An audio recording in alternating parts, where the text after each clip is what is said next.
Conexão Brasília, com Gerson Camarote.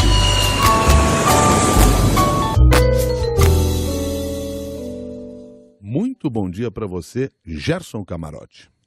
Muito bom dia, Milton. Um ótimo dia, Cássia. Bom dia, Camarote. Dia a todos. Camarote, as coisas vão se sucedendo aqui nesse país de uma maneira tão veloz, tão rápida, que a gente quase perde o fio da meada enquanto está acompanhando todas essas histórias. Verdade. A cada momento um novo movimento. Ontem ainda, no início da tarde, era destaque falas do ministro Gilmar Mendes, falas do ministro Luiz Fux, a propósito do ex-presidente Lula. Gilmar Mendes falando na possibilidade de uma mudança na pena do Lula, essa que o levou para a cadeia agora. Luiz Fux dizendo que, olha, existe até a possibilidade de ele poder concorrer às eleições. Aí quando você começa a tentar digerir esse processo, entender o que está acontecendo, o STF se reúne e toma uma outra decisão que beneficia o presidente Lula e a defesa do presidente Lula, retirando parte das provas que tem no processo lá do sítio de Atibaia, colocando agora nas mãos da justiça em São Paulo. Enfim, são tantos movimentos acontecendo que a gente fica meio perdido nesse processo. Só Gerson Camarote para nos ajudar a entender isso, Camarote. Pois é, olha que eu fiquei surpreso ontem, viu, Milton? Eu não esperava esse movimento da segunda turma. Vamos lá, vamos por partes. Primeiro, você já tinha solicitação semelhante da defesa, a própria segunda turma, num passado recente havia sido negado pela segunda turma. Isso é importante falar. Lembrar que o próprio ministro Dias Toffoli tinha pedido vista e aí devolve, tinha ficado um empate e depois o Gilmar Mendes aparece e desempata. Desempata a favor ali dessa tese da defesa do ex-presidente Lula. O que é que acontece? Ele está retirando, Milton, trechos das delações da Odebrecht que citam o ex-presidente Lula. E aí, a argumentação da segunda turma é o seguinte, olha, não tem nada a ver com a Petrobras. É uma argumentação. Não foi isso que o decano da casa, o ministro Celso de Mello, avaliou. Não foi isso que o relator também avaliou. Então, foi uma decisão apertada. O ministro Celso de Mello lembra todas as correlações em relação à Petrobras, porque o grande escândalo é a Petrobras. Se você pegar depoimento, por exemplo, do próprio Palocci, ele fala, quem alimentava era a Petrobras. O Marcelo Odebrecht vai na mesma linha. Inclusive, isso que justificava o pagamento das propinas. E ali, o sítio em Atibaia está contido. O terreno do Instituto Lula está contido no depoimento do Marcelo Odebrecht. Você tem mais, você tem ali o Emílio Odebrecht chegando ali na véspera do fim do governo Lula, no Palácio do Planalto, Lula, presidente, falando, olha, o sítio está tudo ok, vai dar tudo certo ali, fique tranquilo. Então, Milton, essa altura do campeonato, assim, o pessoal da Lava Jato levou um susto, também não esperava. E você tem uma consequência, viu, Cássia, que é uma consequência que a gente percebe ali todo o movimento da defesa.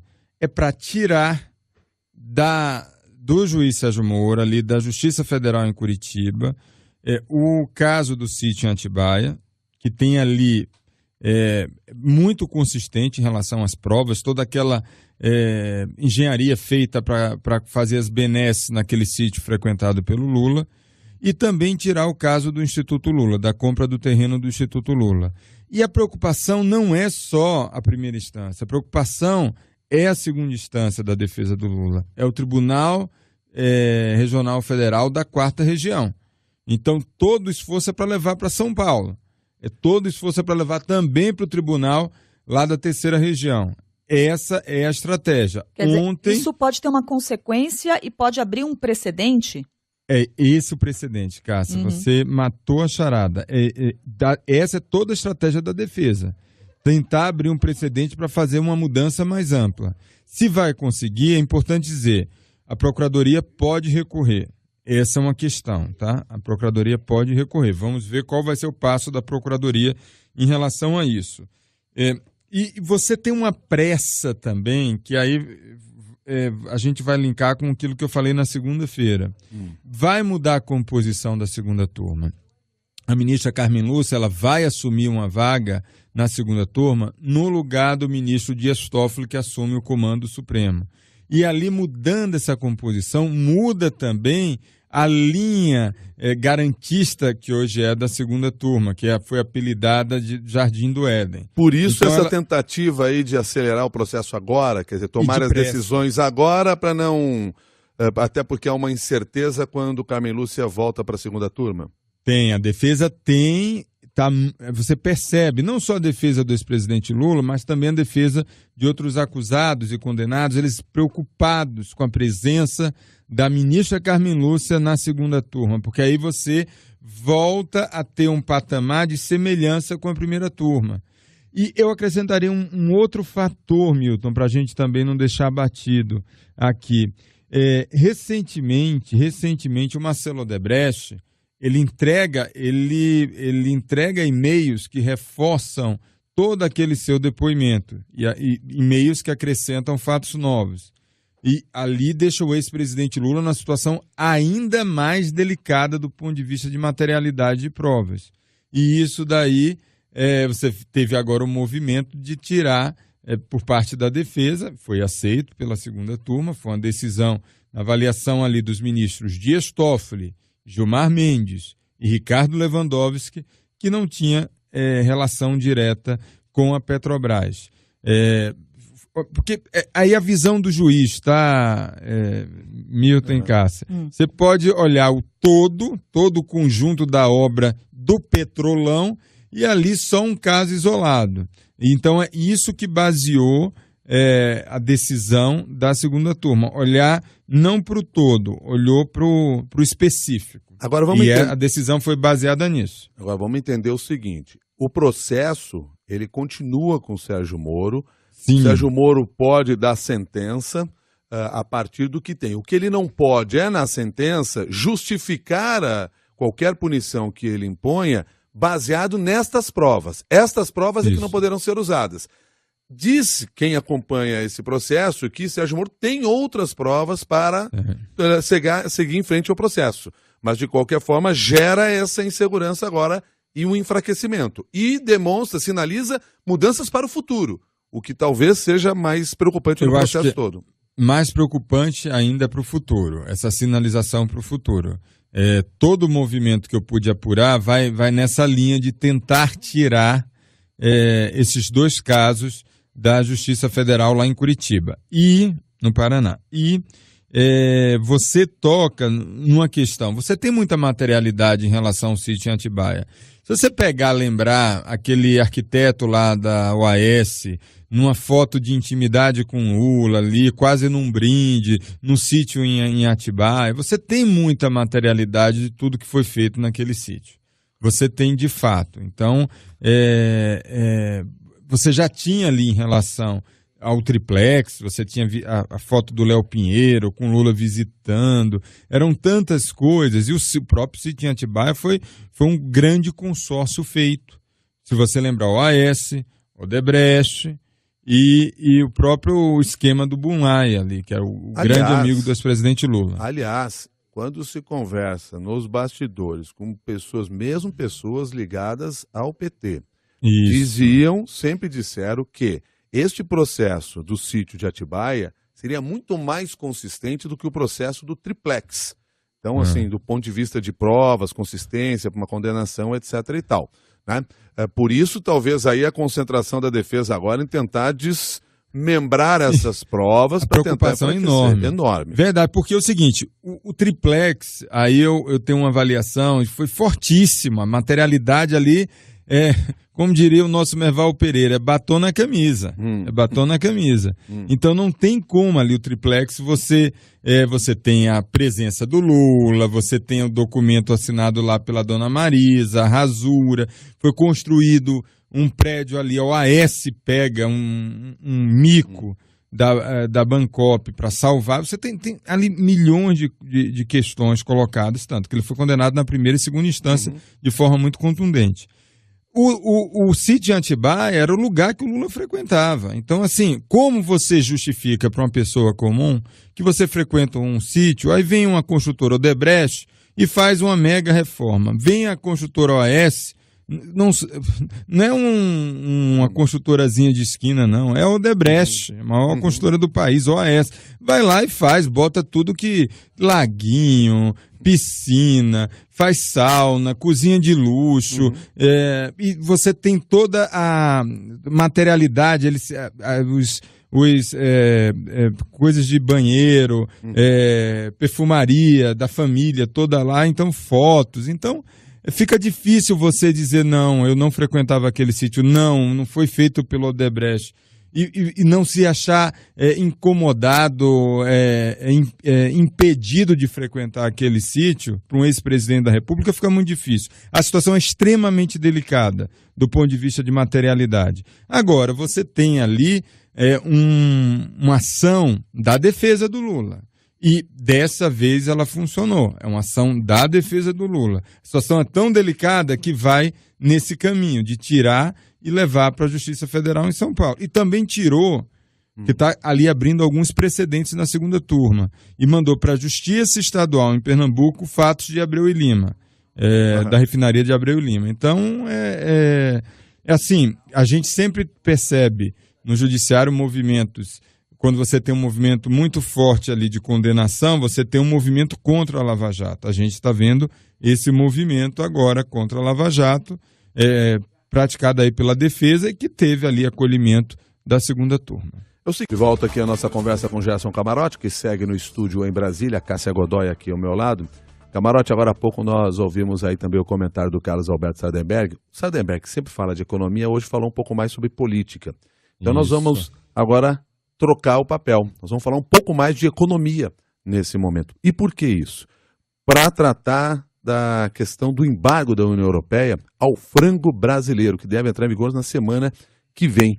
E para identificar para nós aqui que tipo de impacto, que influência pode ter e o que está sendo feito nesse momento, se é que se pode mudar esse cenário agora, nós temos como convidado aqui o presidente executivo da Associação Brasileira de Proteína Animal, senhor Francisco Turra. Bom dia para o senhor. Bom dia, prazer falar com vocês. Senhor Francisco Turra, alguma medida pode ser adotada ainda para impedir esse embargo, para retomar essa caminhada de negociação? Não, já estão sendo encaminhadas várias medidas, porque não há fundo técnico nessa decisão dos europeus, não há. Nós exportamos para eles há 40 anos e não tivemos um problema. Há de natureza política e por isso a gente tem que lutar por todos os lados. Por exemplo, preparamos um painel que, para resumir, diz o seguinte: como é que você exige do Brasil aquilo que você não pratica? Ou seja, salmonela, por exemplo, que é o foco. Há 2.600 tipos de salmonela. Salmonela tem alface em tudo que é coisa e não tem absolutamente nenhum problema. Há 2 tipos que são prejudiciais.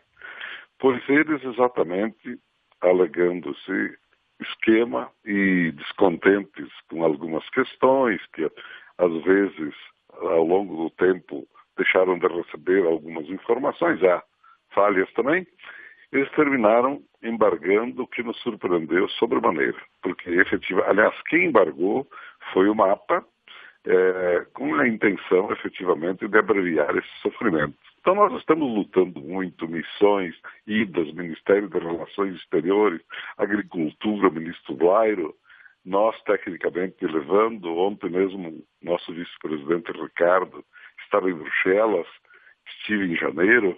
Mas algum sinal de que vai mudar esse cenário? A gente acredita que vai pela necessidade que eles têm e outra coisa, pela pouca disponibilidade de produtos do resto do mundo para eles ou para qualquer mercado. O Brasil é o maior exportador, o Brasil é o segundo maior produtor, e disponibilidade, se você for procurar na Argentina, na Tailândia, aqui e ali, não vai encontrar. É muito diferente. Nós não tivemos gripe aviária nunca, não temos nenhum problema sanitário, e houve essa desconfiança do sistema oficial, que agora a gente tem que resgatar humildemente e fazendo força. Na eventualidade desse embargo não ser revertido, vai haver algum impacto no preço do frango aqui no Brasil? Olha, em primeiro lugar, não há nenhum espaço para você imaginar que possa reduzir, porque, sinceramente, hoje as plantas todas estão perdendo R$ 1 por frango abatido. 25 milhões de frangos por dia, veja quanto nós estamos perdendo. Porque subiu muito o custo da ração e tudo. Aí é a questão. E também precisaria um aumento bem grande aqui no consumo interno, abrir novos mercados. Mas a gente tem 160 mercados. Então, agora explorar melhor. China está ampliando, outros estão andando, mas não te deixo de dizer que a União Europeia é uma referência emblemática, um mercado que se servia assim como guia. Muitos países, quando vinham aqui para abrir, eles se louvavam apenas no critério de quem é listado para a União Europeia. Tal é o conceito. E agora isso talvez seja o reflexo mais negativo que a gente tenha. Turra, você foi ministro da Agricultura. Eu estava conversando agora recentemente com o ministro Blairo Maggi. Ele fala o seguinte, olha, para conquistar um mercado você demora anos, às vezes até mais do que isso. Para perder só num clique, num piscar de olhos. O que pode ser feito, e aí eu digo, de forma preventiva a partir de agora, com tudo que a gente viu recentemente no Brasil, operações da Polícia Federal, às vezes uma divulgação acima do tom que deveria. Agora que a gente tem conquistado ali mercados importantes, como não perder isso? O que é que deve ser feito desse ponto de vista para o Brasil manter e, se possível, voltar a conquistar novos mercados? Sim, o trabalho é permanente. Nós temos, por exemplo, um trabalho especial em toda a região da Ásia, com apoio da PEX. A gente é permanente, é um trabalho contínuo e de comprovação da qualidade do produto brasileiro. Aliás, eu posso te dizer que numa ocasião estive em Estocolmo, num restaurante importante lá, e eu via frango brasileiro, grifado, porque tem conceito, muito conceito. Então agora é só a gente repetir a ideia de que nós não somos capazes de refazer o que tem que fazer. E a generalização, você falou muito bem, esta foi mortal. Chegar e é como se descobre alguma coisa em algum setor, achei um automóvel que está fora de curva. Bom, essa linha toda, então não é por aí. Tem que haver muito cuidado nisso, porque o estrago é sempre monumental. Bom, presidente Francisco Turra, de qualquer forma, fica a expectativa agora em torno aí de se conseguirá mesmo reverter esse cenário o mais breve possível. Em quanto tempo isso vai acontecer, é o que se tem aí no horizonte agora nesse processo. Camarote, só para te dar uma ideia, isso tem um maior interesse não só do setor, mas do país. São 4 milhões e 100 mil empregos. Veja a BRF, 100 mil empregos.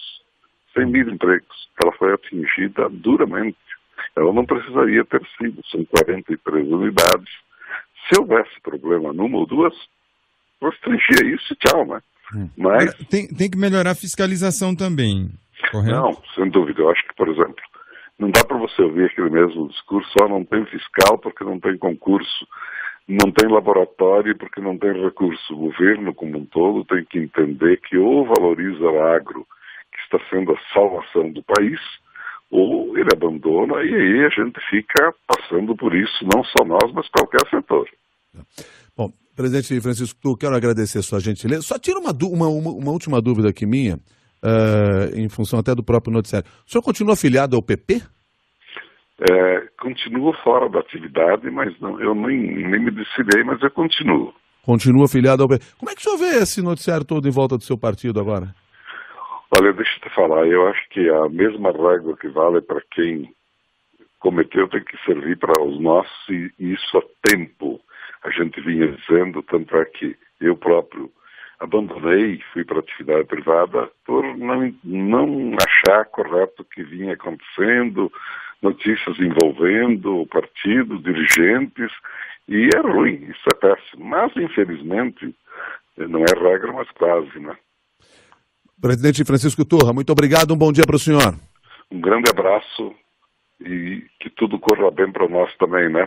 Tá certo, o presidente executivo da Associação Brasileira de Proteína Animal, Francisco Turra, conversando com você aqui no Jornal da CBN.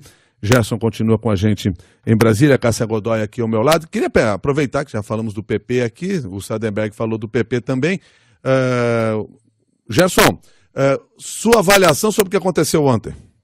Olha, veja bem, já é um processo, Milton, e não dá para você falar do que aconteceu ontem sem lembrar a origem desse PP, e nesse PP dentro do Petrolão. E aí eu vou remontar ali aquele ano de 2005, quando o Severino Cavalcante, então deputado ali chamado Rei do Baixo Clero, consegue derrotar o governo e virar presidente da Câmara dos Deputados. E logo em seguida ele diz assim, eu quero aquela diretoria do fura-poço, que era uma relação à Petrobras. Uhum. O que é que a gente vê na sequência? Os seus discípulos, quem eram os seus grandes discípulos? Eu estava lá, eu cobria tudo, Milton, ali aquela gênese do mensalão. Era o Dudu da Fonte, que era o deputado que a gente citou ontem aqui, logo no início do programa. Dudu da Fonte, que era conhecido Dudu da Fonte, por isso que ele virou deputado Eduardo da Fonte, mas era o Dudu, que era assessor do Severino na presidência. Uhum. E o seu fiel escudeiro deputado, Ciro Nogueira. E o que é que eles conseguem ali? O Severino cai, teve o escândalo do mensalinho, enfim. O que eles conseguem? Lembrando que o escândalo do mensalinho ao qual você se refere era um dinheiro que ele pegava do dono do restaurante da Câmara. Da Câmara. Ele pegava um mensalinho. A comida era péssima. Ele ia até o restaurante, em vez de deixar a gorjeta, ele pegava a gorjeta do dono do restaurante. Impressionante. Você vê a qualidade do bandejão da Câmara era sofrível. Eu comia lá e a gente vê porque era tão ruim. Então, mas isso é o escândalo do mensalinho, que aí sobrou lá pro Severino, mas ele deixou seus braços. É verdade. Você está falando do Dudu da Fonte e o Ciro Nogueira, que virou senador depois. Isso. E um é presidente do partido, o outro foi líder da bancada, e ali você tem toda a pressão para botar o Paulinho, que é o Paulo Roberto da Costa, o poderoso Paulo Roberto da Costa, no comando de uma diretoria importante da Petrobras. E o Paulinho, que é o Paulo Roberto da Costa, virou o primeiro delator da Lava Jato, o primeiro grande delator da Lava Jato. Por isso, esse esquema do PP está tão adiantado. E você já teve aquela primeira leva ali da lista do Janot, era basicamente o PP, o Partido Progressista. E o que a gente vê diante desse avanço, você tem também ali uma condução no modo desespero. E é isso que a Lava Jato, nesse momento, está vendo. Algo muito grave, que é a tentativa de obstrução de justiça. Que a gente tem que ver a confirmação disso, mas já tem um depoimento muito forte de um ex-assessor do Ciro Nogueira, relatando toda a pressão para obstrução de justiça. Então, complica muito a situação do Ciro e do Dudu. Bom, eu só queria chamar agora a Ermelinda Rita. A Ermelinda Rita está no Rio de Janeiro e acompanhando para a gente aqui uma operação contra milícias. Ela vai contar para nós essa história. Ermelinda. Oi, Milton, bom dia. Bom dia para você.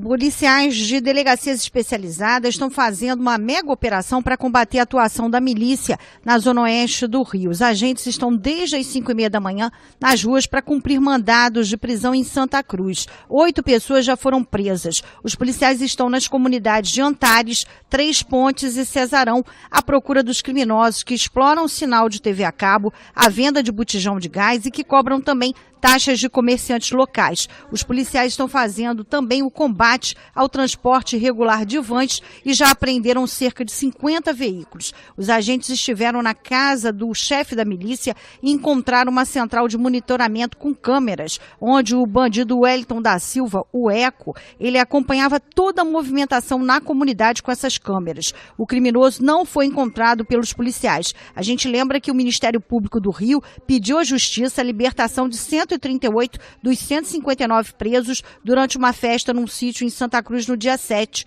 numa operação policial que ocorreu contra a milícia também na zona oeste da capital. No documento enviado à 2ª Vara Criminal Regional, os promotores sustentam que não há necessidade da manutenção da prisão preventiva de quem não será denunciado, já que eles não possuem qualquer indício de envolvimento com grupos paramilitares. Um deles, o Renato Moraes Júnior, foi submetido a um exame psicológico para testar um possível quadro de autismo. A Secretaria de Administração Penitenciária informou que ele está em perfeitas condições de saúde, mas a versão é contestada pela família e também pela Defensoria Pública. Nas audiências de custódia, as autoridades tiveram dificuldades para interrogar esse jovem. A sociabilidade dele também foi contestada pelo artista circense, o Pablo Martins, o único preso a ter conseguido liberdade até agora, Milton. Perfeito. Muito obrigado, Ermelinda. Assim que você tiver outras informações sobre essa ação, você retorna aqui ao Jornal da CBN atualizando tudo isso. O modus operandi é sempre semelhante. As milícias atuam oferecendo segurança ou impondo segurança à região, cobram por isso, exploram o setor de transporte, botijão de gás, fornecimento é só deles, TV a cabo, fornecimento é só deles. E com isso eles se financiam para manter esse processo todo do crime organizado, que é um dos pontos que, por exemplo, a intervenção federal vai precisar atacar, mas atacar com responsabilidade para não perder também credibilidade nesse processo. Gerson Camarote, vamos voltar a falar de política aqui? Vamos. Porque nós não falamos ainda do Eduardo Azeredo ontem. Eduardo Azeredo. Já que você falou no mensalinho, já falou no mensalão, tem agora o mensalão tucano também para a gente falar. Pois é. É muito escândalo, né, Milton? Olha, você veja, o Eduardo Azeredo, ele fica numa situação cada vez mais complicada, Milton. E fica numa situação que deixa... o PSDB ontem estava muito preocupado, e eu percebi isso, porque o desfecho dele, cada vez mais, sempre você tem a possibilidade de recurso, mas está acabando essa fase recursal no Tribunal de Justiça de Minas Gerais, e sempre validando uma pena de prisão elevadíssima de 20 anos do Azeredo. E o grande temor dos tucanos é que o desfecho aconteça, foi empurrando tanto com a barriga, que pode acontecer no pior momento, durante a campanha presidencial. E ali atingindo em cheio a imagem, não só do PSDB mineiro, que já está em frangalhos ali com a situação do Aécio Neves, mas você pode atingir em cheio também, tem um reflexo na candidatura presidencial do Alckmin. Então, a preocupação no PSDB é enorme. E o que foi rapidamente esse mensalão mineiro, né, que é a origem do mensalão? Era um esquema, Milton, que a gente estava vendo, o primeiro esquema era com eventos esportivos. A gente estava ouvindo a reportagem do Duran no início da semana e também isso já não é novidade, já existia isso, que é o triste, em Minas Gerais nos anos 90, ali para arrecadação de dinheiro para a campanha, ficava desviando ali desses recursos para financiamento de eventos esportivos. Foi por isso que o Azeredo foi condenado. E já estava ali todo o esquema montado, toda a tecnologia da corrupção ali ao lado do Marcos Valério. Então, o Marcos Valério desenvolve o embrião ali no mensalão mineiro e depois, quando já está no mensalão aqui em Brasília, o mensalão que foi conhecido como mensalão do PT, já no governo Lula, ali ele já era um expert, já tinha tecnologia de sobra para desenvolver todo aquele escândalo que a gente viu com um julgamento longuíssimo. Mesmo assim não foi preso ainda, né? Pois é, não foi preso. E aí você tem uma questão, ele sai, ele era deputado, ele primeiro senador e diga-se de passagem, foi presidente do PSDB em pleno escândalo. Então você tem ali uma forma do PSDB operar de proteger os seus. Exato. Então, como a gente viu o Aécio, não tem expulsão, nada. Bota ali, tenta empurrar com a barriga, ganha um tempo, tira da presidência, continua senador, depois ele virou deputado federal. Quando a situação estava complicando na esfera do Supremo Tribunal Federal, aí ele não se candidata, vai para a primeira instância e por isso está demorando tudo tanto. De novo. começa tudo de novo. Veja Perfeito. como é essa questão do foro que a gente estava falando também, o foro privilegiado, como é cruel e como é desigual com a população que você cria dois tipos de pessoas, né? Aqueles que têm acesso ao foro privilegiado, os privilegiados e nós, mortais. E tem os que sabem usar muito bem dessa estratégia, inclusive se deslocando para uma primeira instância quando vem que o processo acelerou nas instâncias superiores e abre mão do foro daí para isso. Ou seja, usa isso a seu favor da maneira que pode, manipula muito bem isso. Mas não é só isso que eles manipulam, infelizmente. Bom, Gerson Camarote, obrigado pela conversa de hoje. Amanhã a gente volta aqui no Jornal da CBN. Até mais. Bom dia, Milton. Bom dia, Cássia. Bom dia a todos. Meu bom dia especial é Ermelinda Rita, que eu sou fã há muito tempo. As informações do Rio de Janeiro com a Ermelinda. Perfeito, então. Ermelinda é demais. Um abração para a Ermelinda Rita também, que está nos acompanhando aqui, que acabou de participar aqui, trazendo as informações lá desta ação da polícia no Rio de Janeiro. Muito obrigado, Camarote. Daqui a pouquinho a gente volta.